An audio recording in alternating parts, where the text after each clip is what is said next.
আসসালামু আলাইকুম প্রিয় স্টুডেন্টস, আমি তোমাদের মুস্তাফিজ স্যার, দাওয়াত পাবলিক স্কুল অ্যান্ড কলেজ।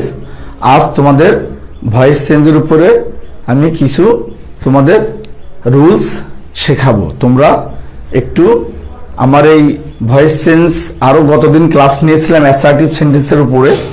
আজকে তোমাদের ইম্পারেটিভ এবং ইন্টারোগেটিভ সেন্টেন্সের উপরে কিছু তোমাদের আমি ক্লাস নেব। তোমরা একটু প্লিজ বোর্ডের দিকে লক্ষ্য করো। আমি বিশ্বাস করি তোমরা ভালো। তো এর জন্য তোমাদের প্রথমে আমি গত ক্লাসে বলেছিলাম,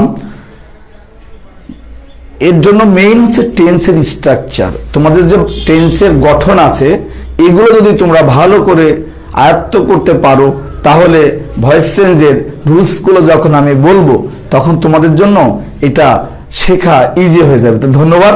চলো আমরা বোর্ডে যাই।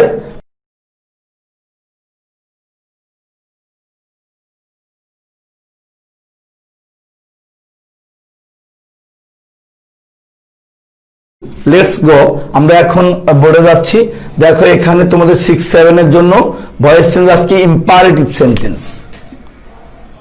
তো ইম্পারেটিভ সেন্টেন্সের জন্য যে রুলসটি সেটা প্রথমে তোমরা লেট দিবে, এরপরে অবজেক্ট বসবে, তারপরে বি, তারপরে ভার্বের পিপি রূপ বা পাস্ট পার্টিসিপল রূপ বা V3 আমরা যেটা বলে থাকি সেটা তুমি ইউজ করবে। তাহলে তোমার এটি খুবই সহজ একটি পন্থা এবং সহজ রুলস।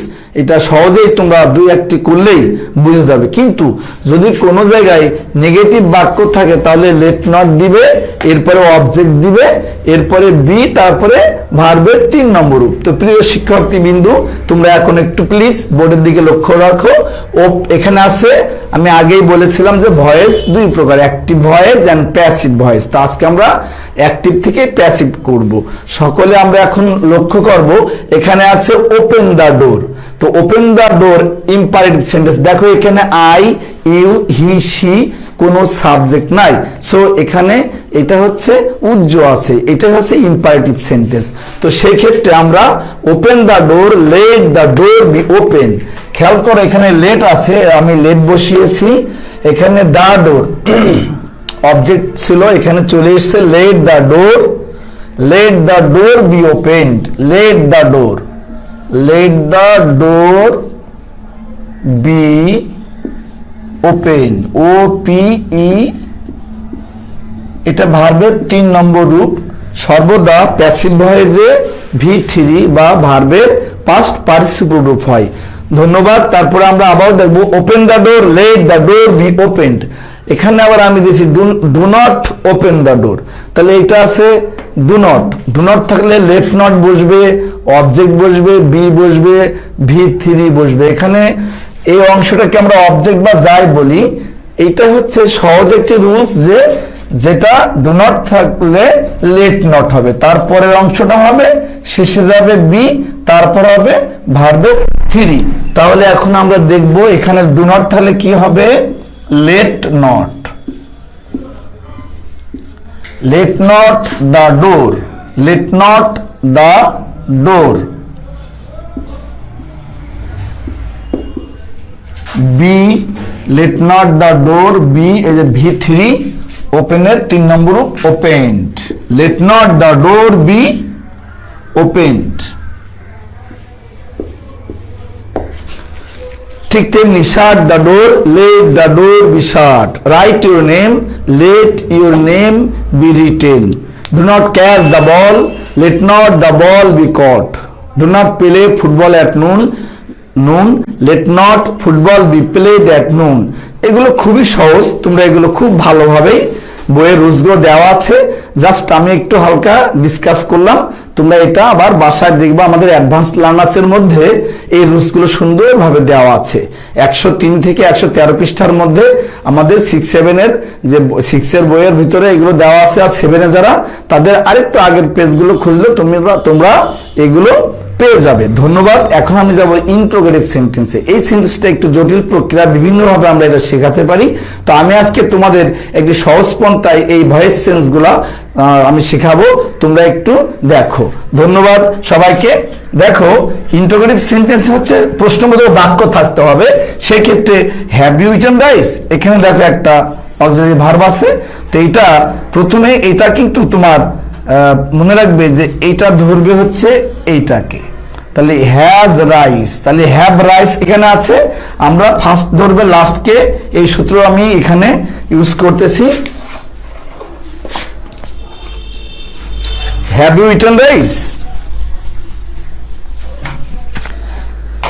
এখন হ্যাভ ইউ ইটেন রাইস কে আমি যদি এখানে রাইসটাকে আগে আনি,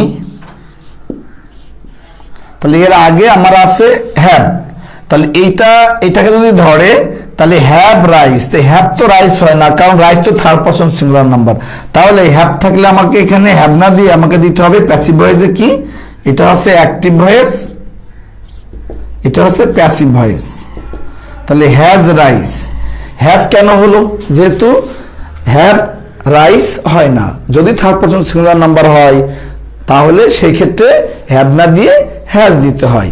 আর হ্যাভ থাকলে আমরা আগে শিখেছি হ্যাভ, হ্যাজ, হ্যাড থাকলে বিং যোগ করতে হয়, এম ইজ আর থাকলে বিং যোগ করতে হয়। কিন্তু ইন্টারোগেটিভ সেন্টেন্স হলে হ্যাজ রাইস অর্থাৎ অবজেক্ট আসবে এই অক্সিলারি ভার্বের পরে, তারপরে আসবে বিং অথবা বিং অথবা অন্য যা থাকবে, দুইটি অক্সিলারি ভার্ব পাশাপাশি না বসে মাঝখানে অবজেক্ট আসার পরে আমরা এখানে বিনটা দিতে পারি। তাহলে কি হবে, has rice been, has rice বিন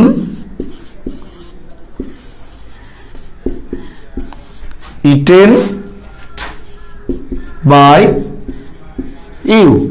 আমি গত ক্লাসে তোমাদের বলেছিলাম ইউ থাকিলে ইউ হয়, আই থাকিলে মি হয়, দে থাকিলে দেম হয়, সি থাকিলে হার হয়।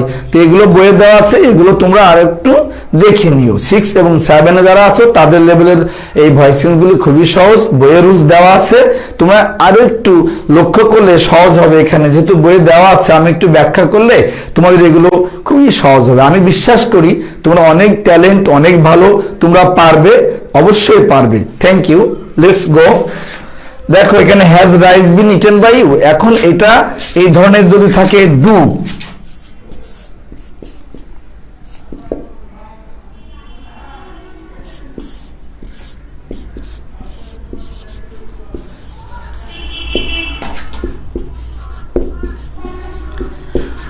ডু ইউ ইট রাইস, এখানে ডু যদি থাকে তাহলে এখানে কিন্তু অক্সিলারি ভার্ব হিসেবে ডু ব্যবহৃত হয়েছে। এখানে am is are, was R, shall will, have has had, can could, may might যেহেতু নাই, তাহলে এটার পরিবর্তে আমরা আনবো কি প্যাসিভ ভয়েসের ক্ষেত্রে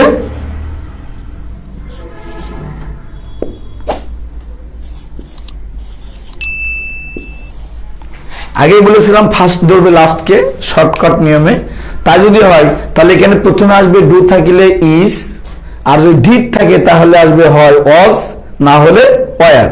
আর ডু থাকিলে এম ইজ আর, যে কোনো একটা আসবে। ডাস থাকিলেও এম ইজ আর, যে কোনো একটা আসবে। আর যদি থাকে এম ইজ আর, তাহলে সেই এম ইজ আরই বসাতে হবে। এটা আমাদের নির্ভর করবে অবজেক্টের উপরে, নাউন এর উপরে এবং সাবজেক্টের উপরে। তো সেই ক্ষেত্রে am is are, shall be, will be, আর যদি থাকে অজার তাহলে আমরা যোগ করব কি সেক্ষেত্রে বিং। আর have, has, had, shall have, will have থাকলে আমরা যোগ করব বিং। আর যদি থাকে ডু অথবা ডাস তাহলে আমরা যোগ করব কি, প্রথমেই আনবো এম ইজ আর। আর যদি থাকে ডিড তাহলে আমরা সেখানে ধার করব বা প্রথমেই বসাবো ওয়াজ বা ওয়ার। তাই যদি হয় তাহলে চলো আমরা দেখি কি হবে। এখানে ডু আছে, তাহলে ডু ইউ ইট রাইস, তাহলে ইজ রাইস, ইজ রাইস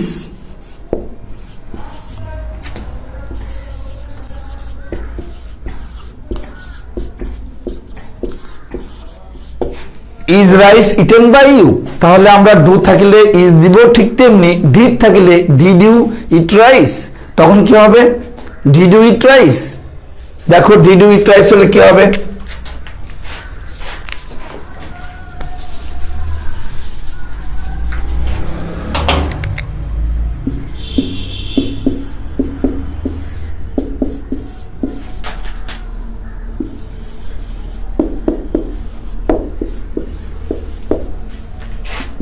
আমি আগেই বলেছিলাম ডিড থাকলে ওয়াজ বা ওয়ার আমরা প্রথমে বসাতে পারি। তাহলে আমরা ডিডের কারণে আনবো কি,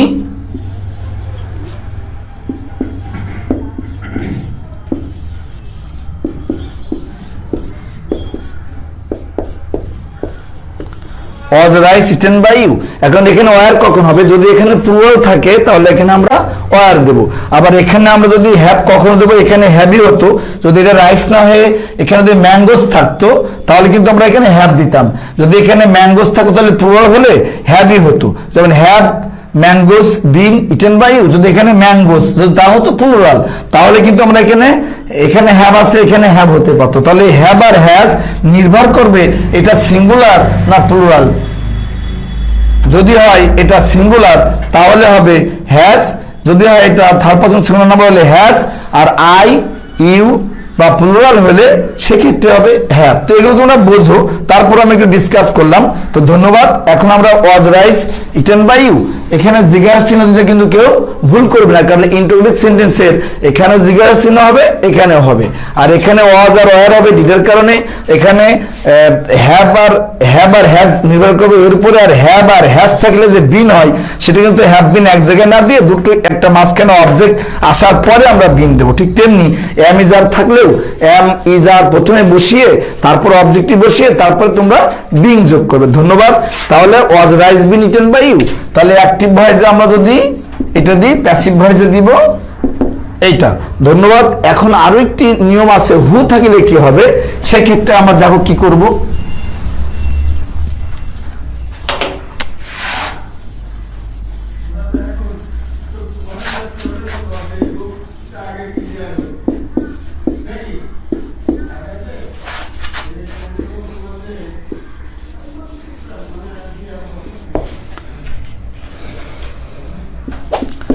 Who has broken the glasses?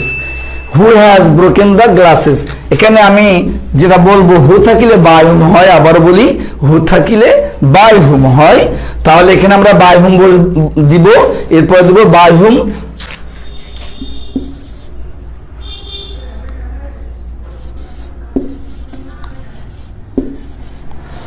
By হুম দেব। এবার আমরা এই যে হ্যাভ এবং হ্যাজ থাকবে সেটা কিন্তু আগেই বলেছিলাম যে অক্সিলারি ভার্বটা প্রথমেই এখানে বসাতে হয়। তাহলে বাই হুম, যেহেতু এটা প্লুরাল আছে তাহলে এখানে আমাদের হ্যাজ না হয়ে হ্যাভ হবে। By whom have the glasses been broken. আবারও বলি, ফার্স্ট ধরবে লাস্টকে, তাহলে হু চলে গেল গ্লাসের কাছে, তাহলে হু থাকিলে বাই হুম। তাহলে আমরা বুঝলাম যে হু থাকিলে by whom,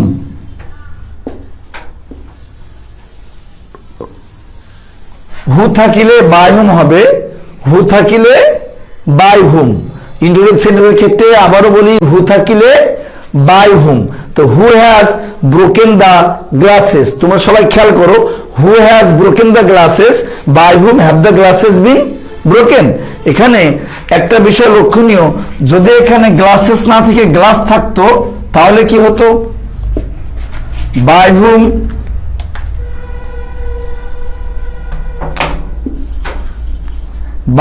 has the glass been broken. এখানে দেখো বাই হুম হ্যাজ কেন হলো, গ্লাসের কারণে। তাহলে আমরা বুঝতে পারলাম যে হ্যাভ এবং হ্যাজ নির্ভর করবে এটা সিঙ্গুলার না প্লুরালের উপরে। আমি আগে বলেছি যদি থাকে প্লুরাল তাহলে হবে হ্যাভ, যদি থাকে ইউ আই ফার্স্ট পারসন তখন হবে হ্যাভ, কিন্তু যদি থাকে থার্ড পারসন সিঙ্গুলার নাম্বার তাহলে হবে হ্যাজ। এছাড়া নাম্বার পারসন জেন্ডার অনুসারে have has am is are was R shall will কোথায় কি হবে তা তোমরা আগে শিখেছো, তোমরা তা বুঝে ঠিকভাবে লিখবে। ধন্যবাদ। তাহলে আজকে আমাদের এই পর্যন্তই। আগামীতে আমি আরো অনেক ভয়েসের রুলস আছে 6-7 লেভেলে, যেগুলো তোমরা সহজেই বাসায় শিখতে পারবে সে সম্পর্কে আমি আলোচনা করব। তবে তোমাদের অবশ্যই অ্যাডভান্স লার্নার্সের যে বইয়ের রুলসগুলো দেওয়া আছে সেগুলো তোমরা অবশ্যই দেখবে প্রিয় শিক্ষার্থীবৃন্দ। আমি বিশ্বাস করি তোমরা অনেক ভালো বাসায় থাকো, তোমরা ভালোভাবে শেখো, তোমরা ভালো করবে। ধন্যবাদ সবাইকে। Thank you very much my dear students. Thank you. আসসালামু আলাইকুম ওয়া রাহমাতুল্লাহ। এবার এটা মুছে দিয়ে